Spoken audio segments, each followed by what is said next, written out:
दोस्तों, मैं तिवारी सर आपके चैनल तिवारी सर बायोवाला में आप सभी लोगों का स्वागत करता हूं। तो बच्चों, हम लोग पिछले वीडियो में निषेचन के बाद की अवस्था के बारे में चर्चा कर रहे थे। तो कहाँ तक पहुँचे थे, जरा माइंड पर जोर डालो और सोचो। पिछले वीडियोज में हम लोग पहुँचे थे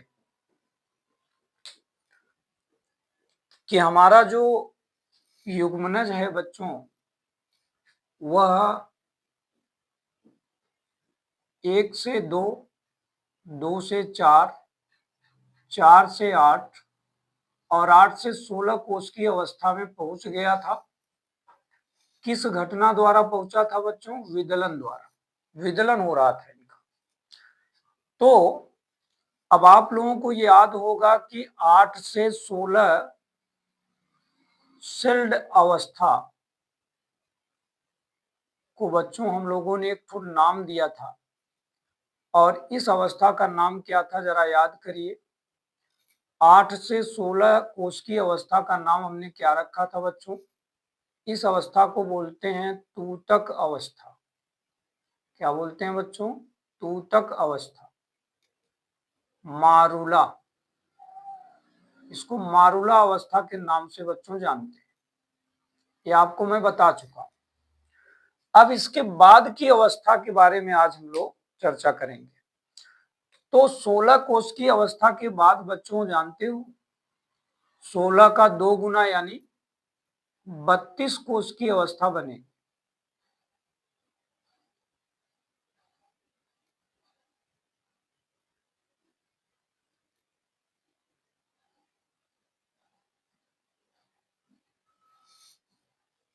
इस तरह से देखिए बच्चों, ये है बाहरी आवरण, और इस बाहरी आवरण में 32 कोशिका का निर्माण हो रहा है। इस तरह से छोटी छोटी कोशिकाएं 32 की संख्या में इनके अंदर बन जाती है।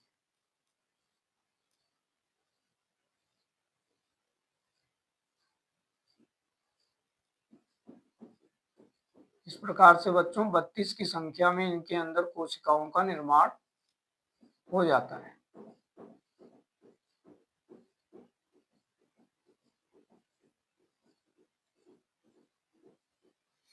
ये जो 32 कोष की अवस्था बनी है बच्चों, ये कोष की अवस्था भी एक प्रकार से ठोस अवस्था है। इसमें खोखलापन नहीं होता, क्योंकि हर जगह कोशिकाएं पाई जा रही हैं। इस कोष की अवस्था को बच्चों ब्लास्टुला अवस्था कहते हैं। इस कोष की अवस्था का नाम क्या है बच्चों? ब्लास्टुला अवस्था। ये ध्यान रखना है। 8 से 16 कोष की अवस्था को तूतक अवस्था कहते हैं, जबकि 32 कोष की अवस्था को ब्लास्टुला अवस्था कहते हैं। अब 32 कोष की अवस्था के बाद बच्चों 64 कोष की अवस्था आती है, और 64 का 2 गुना यानी 128 कोष की अवस्था आ जाती है।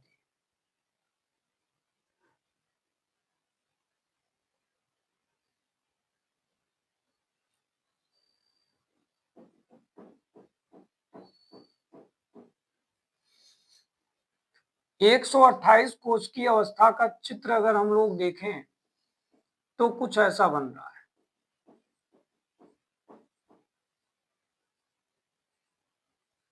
बाहरी आवरण में कुछ कोशिकाएं आ जाती हैं, बाहरी आवरण की तरफ,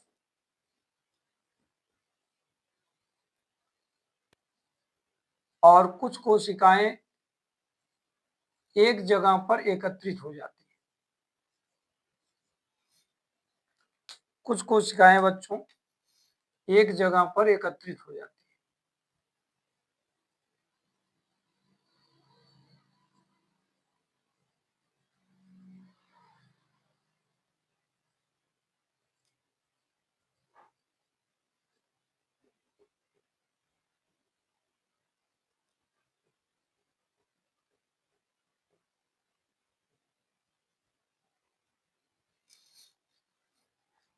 ठीक है बच्चों, ये जो नीचे की तरफ का खोखला भाग है ना, इसको बच्चों बोलते हैं कोरक खंड।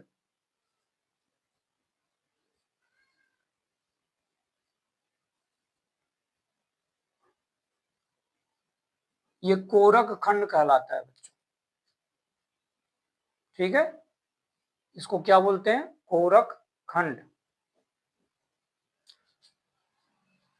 ये ऊपर की जो कोशिकाएं एक जगह एकत्रित हुई हैं बच्चों, इसको अंतःकोशिकीय अवस्था बोलते हैं।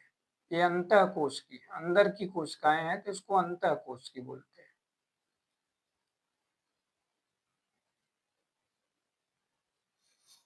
और बाहर की ये जो कोशिकाएं हैं जो चारों तरफ से इनको घेरती हैं, इनको पोषपूरक कहते हैं।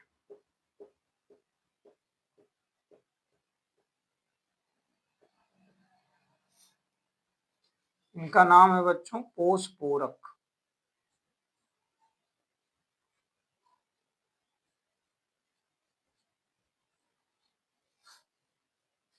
ठीक है, इनका नाम क्या था बच्चों? ब्लास्टुला अवस्था। इनको कहते हैं ब्लास्टोसिस्ट अवस्था। इसका नाम क्या है बच्चों? ब्लास्टोसिस्ट अवस्था। ब्लास्टोसिस्ट, ये ब्लास्टोसिस्ट स्टेज है बच्चों, ब्लास्टोसिस्ट अवस्था है। 64 और 128 कोशिकीय अवस्था को ब्लास्टोसिस्ट अवस्था कहते हैं, जबकि 32 कोशिकीय अवस्था को ब्लास्टुला अवस्था कहते हैं। ये सब एक एक नंबर में प्रश्न किए जाते हैं। वैसे तो लॉन्ग टाइप प्रश्न में आता है युग्मनज का विदलन। युग्मनज के विदलन का रेखा चित्र बनाइए। तो पूरी प्रक्रिया इसके पहले के वीडियो से लेके आज तक जो कुछ हम पढ़ेंगे वो सब चित्र आपको बनाना पड़ेगा। लेकिन यहाँ से एक एक नंबर के प्रश्न भी बहुत ज्यादा बनते हैं। जैसे कि एक प्रश्न ये बन रहा है कि 8 से 16 कोष की अवस्था को तूतक अवस्था कहते हैं। ब्लास्टुला अवस्था किसे कहते हैं बच्चों? 32 कोष की अवस्था को कहते हैं। ब्लास्टोसिस्ट अवस्था किसको कहते हैं बच्चों? 64 से 128 कोष की अवस्था को कहते हैं। ठीक है, तो निषेचन से लेकर यहां तक की अवस्था में आने तक कुल कितने दिन का समय लगता है, ये भी एक नंबर में प्रश्न आता है। तो आप कह सकते हैं कि यहां तक पहुंचने में लगभग 7 दिन का समय लगता है। 7 दिन। तो निषेचन के बाद 7 दिन में तुम्हारा जो युग्मनज है बच्चों वो ब्लास्टोसिस्ट अवस्था में पहुंच जाता है। अब इसके बाद हम लोग पढ़ने वाले हैं अंतःरोपण। तो अंतःरोपण क्या होता है, आइए अब इसके बारे में थोड़ा चर्चा करते हैं।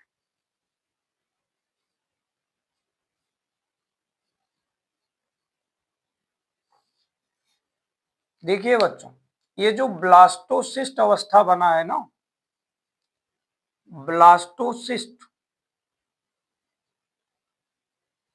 अवस्था का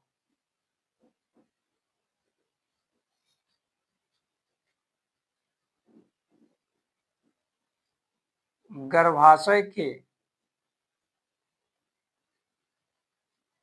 एंडोमेट्रियम लेयर से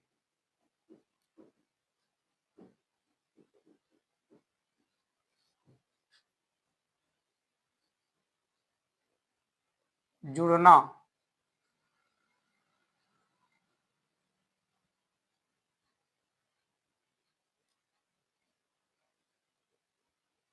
अंतःरोपण कहलाता है बच्चों।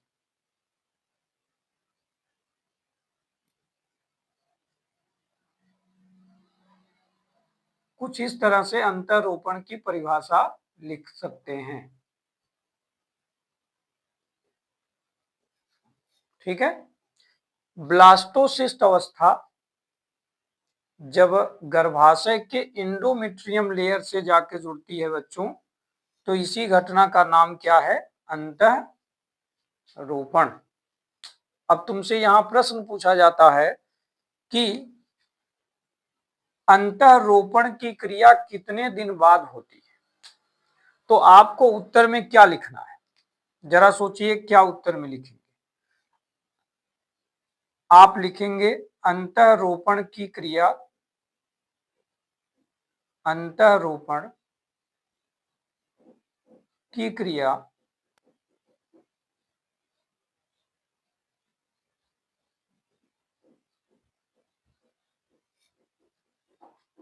सात दिन बाद होता है।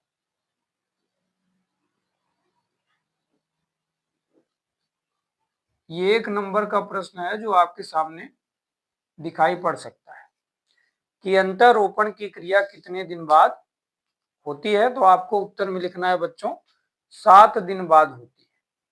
अब सोचो कि ये 7 दिन का समय यहां से यहां तक आने में लगा है। जरा याद कीजिए कि आपका जाइगोट था, ध्यान दीजिए ये जाइगोट है,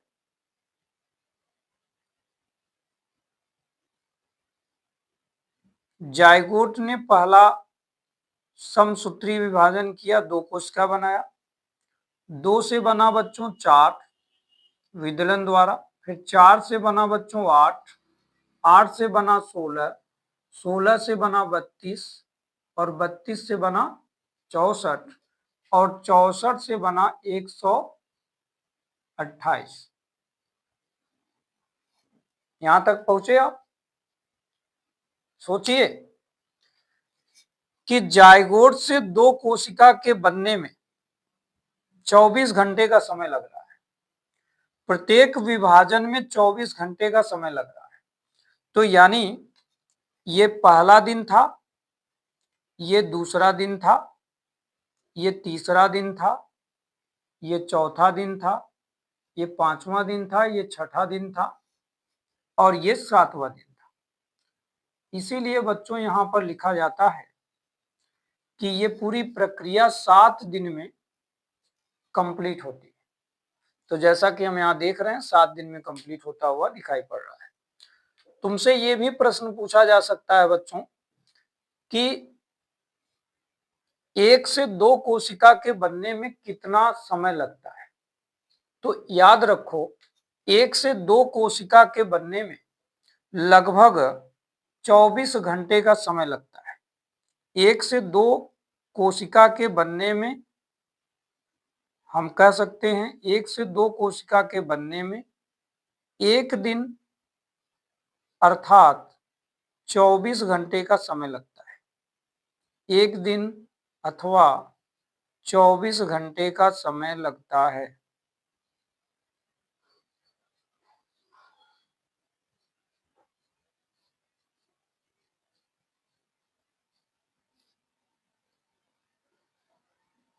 ठीक है बच्चों, तो इस प्रकार से हम लोगों ने आज मानव जनन से संबंधित जो युग्मनज का विदलन था बच्चों उसके बारे में कंप्लीट जानकारी प्राप्त कर लिया है। मुझे आशा है कि आप सभी लोगों को आज का ये वीडियो पसंद आया है।